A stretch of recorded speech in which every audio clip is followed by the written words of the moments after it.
Get on the train before it leaves the station. The truth train is coming, gonna run them down, run them down.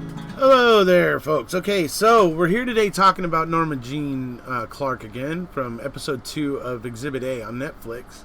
Now, what the finger's pointing at there in that picture, folks? That's stain or spot 1A.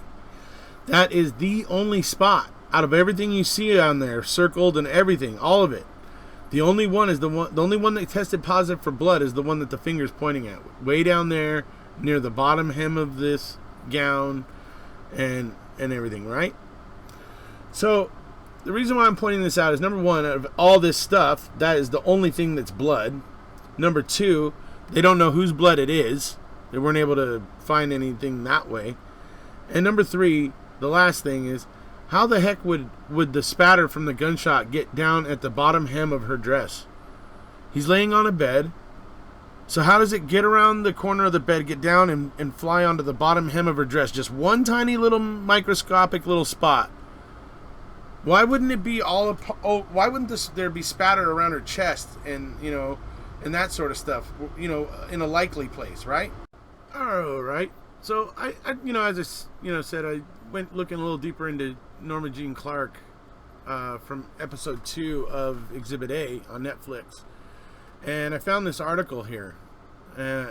It's quite interesting, I gotta say. But the thing that's unique about this article, folks, I'm gonna warn you before we go through it. This article's written by what we would deem a guilter, but in terms of Norma Jean Clark. So this person believes Norma Jean Clark did it. And we're going to go through this statement, and here's the reason why I think it's important to look at things like this and what people who, have a differing opinion from yourself, what they're thinking and what points they're making, right? Because you also become more informed yourself in the process, right? And you'll see that as we go through this, right? Okay. So the first thing that's interesting here is this person who wrote the article. It's Caroline John. So that's the person who wrote this article. And so it starts out with Netflix is explaining how inaccurate, poor, or misused forensic science can send an innocent person to prison or set a criminal loose in its latest series, Exhibit A. I haven't gotten to 3 and 4 yet. Well, I've gotten to 3. I haven't gotten to 4 yet. I don't know about setting a criminal loose. I don't know and because the person who wrote this article makes so many statements I notice that are not quite true, I'm not exactly sure on that.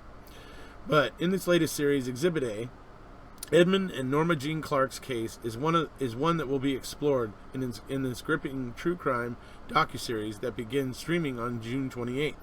Before you binge watch some true crime this weekend, here's a primer on the murder of Edmund Clark. Okay, folks, I want you to remember that. Here's a primer. I want you to remember those words. That's the words that the person who wrote this article chose to call this article primer. Okay, and the reason why they're calling it that is because they obviously they question Netflix, obviously, and they question the way that Netflix covered this. Okay, so when they say primer, they're actually saying, look, here's something to think about, I guess you would say, right? All right, which is fine, obviously, right? I have no problem with people who disagree with me making their arguments. I do have one bone to pick in here, though. The person who wrote this article flat out lies about something in this article, something very, very important. So it's the most important thing that you could have lied about, and that's the one issue I have with this article. But moving on,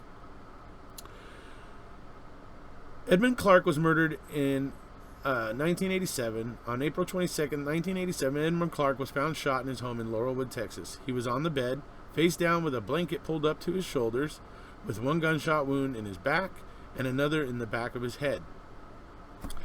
Edmund's wife, Norma Jean Clark, told police that intruders broke into the home and killed her husband. She was allegedly sleeping in another room when she was woken up by the sound of gunfire. Norma then escaped to the neighbor's house and told them what happened. However, with no other clues, Edmund Clark's murder remained unsolved. That is, until 2010, when better forensic technology unveiled the killer. Okay, so investigators reopened Edmund Clark's case. Norma Jean's retelling of events didn't match evidence from the crime scene. For starters, there were no signs of forced entry, nor was the house in disarray. Well, we learned from the Netflix, episode of Exhibit A that Edmund Clark was making quite a few enemies, and who had come and vandalized their house previously. There was a death threat left on the answering machine like 2 or 3 days before this happened, before he was killed. So it's like those two, I understand why they're saying it, but for me, those two facts are weak. Those things are just really weak. They don't really, I could honestly see that, back in 1987, I could imagine these people probably left their back door maybe unlocked, or some window that wasn't, so that nobody needed to break in necessarily. That's a possibility. It's a significant possibility. So that's why I say those two facts are interesting, but I don't know, not super convincing. Really? Right. You know what I mean? Okay.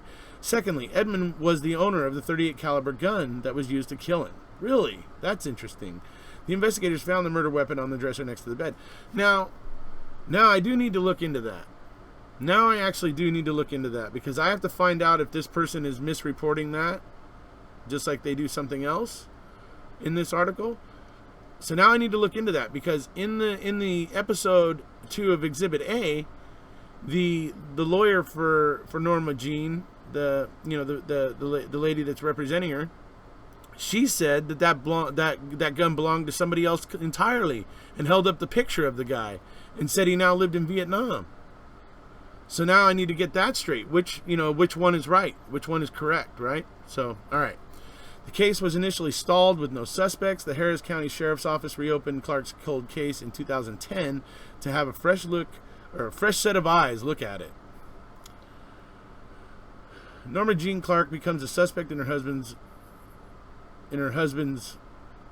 murder. That's supposed to be murder, I'm sure. Investigators at the time learned from one of the Clark's neighbors that Edmund had planned to divorce Norma and kick her out of the house.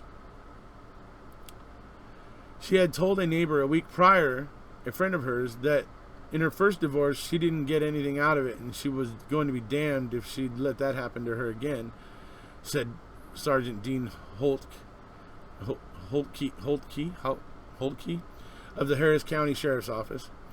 A week after she said that, detectives say Edmund was killed.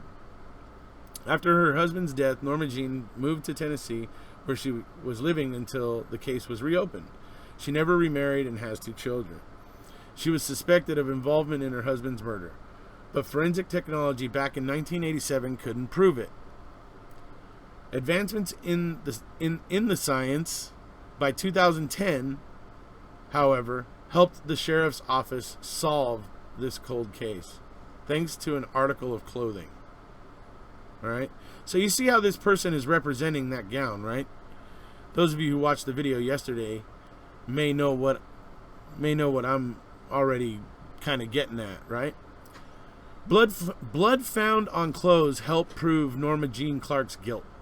Crime scene investigators checked the clothes that Norma Jean was wearing on the night her husband was killed and found blood evidence on them. The blood spatter pattern was consistent with someone in close range of a gunshot. You get that, right? The person who wrote this article just lied to you. You know why they lied to you? Because they told you there was a blood spatter pattern.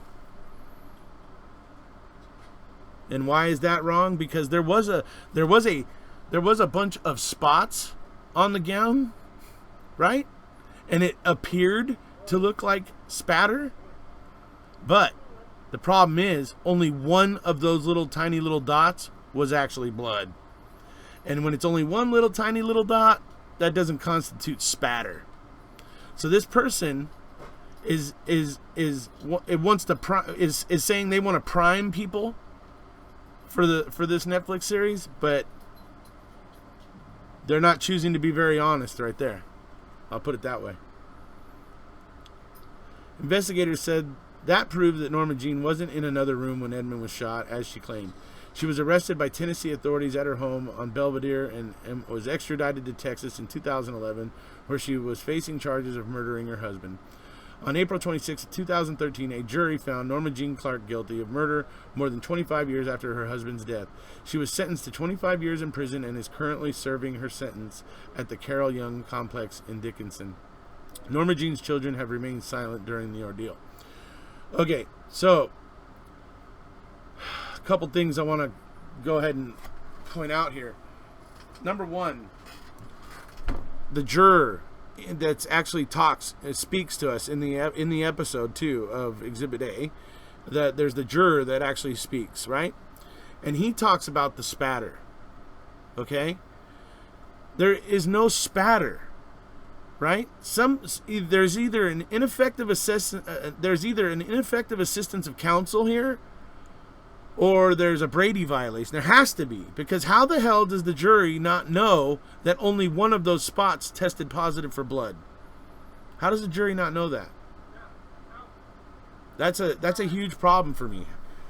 And the only way for me to explain the jury not knowing that is if it was withheld, or it wasn't, or if defense counsel didn't do their job and was derelict in their duty, essentially.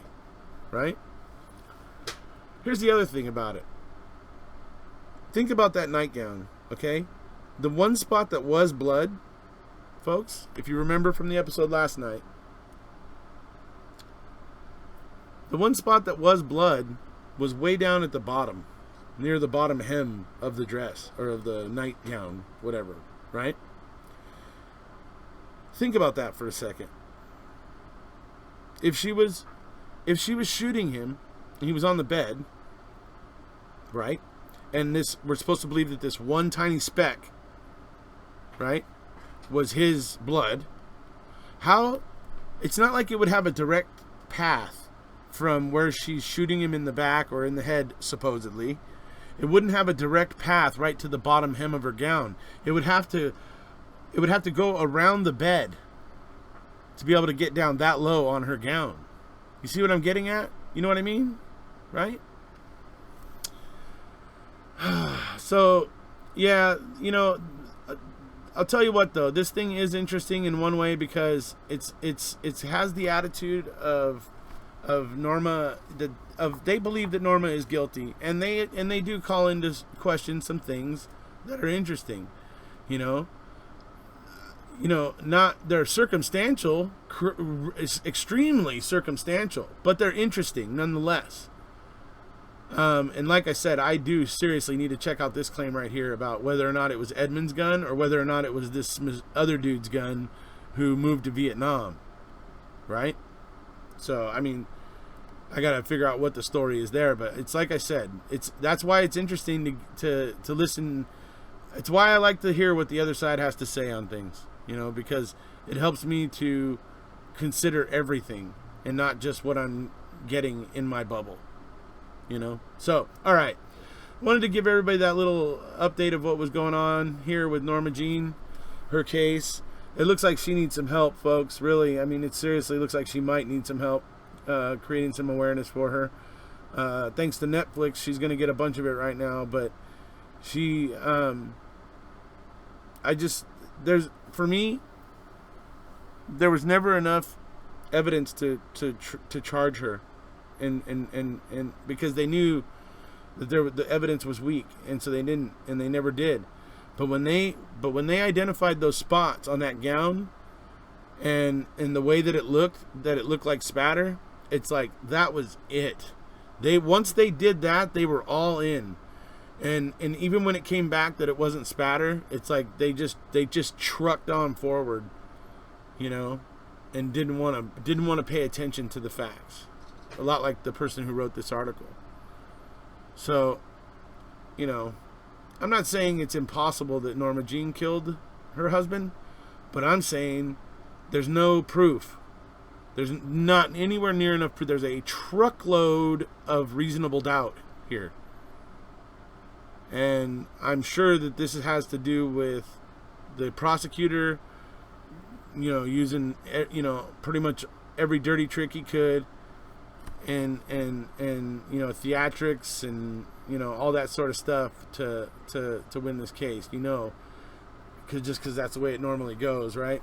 But this is ridiculous. This so-called evidence that they're claiming, in this nightgown, it's bogus. I mean, they don't even know there's that one spot of blood, but they don't even know whose it is. They don't know if it's Norma's or if it's Edmund's. They don't know. There's so little value to that gown, and the fact that it became the flagship piece of evidence is just bewildering. So anyway, I'll leave the link to this article below for anybody that wants to check it out.